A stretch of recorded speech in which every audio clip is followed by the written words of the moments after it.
প্রীতি ও শুভেচ্ছা বন্ধুরা।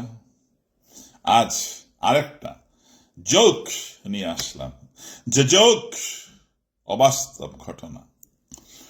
2025 সালেও মুসলমানরা বিশ্বাস করে।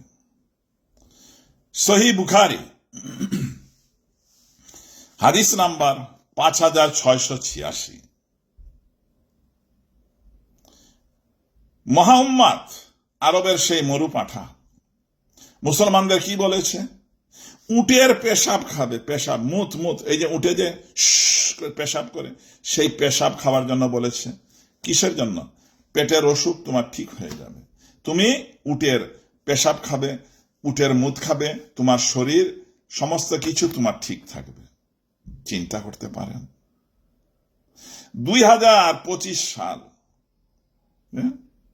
এই 2025 সালেও মুসলমানরা বিশ্বাস করে। ওই মূর্খ 1400 বছর আগে যে বইলা গেছিল কি, উটের পেশাব খাইয়ে তোমরা পেটের অসুখ ঠিক হয়ে যাবে। ভাই মুসলমান ডাক্তার, আপনারা ডাক্তারি বিদ্যা সার্টিফিকেট ছিঁড়া ফেলে বাড়িতে চলে যান আর উটের পেশাব সেল করেন।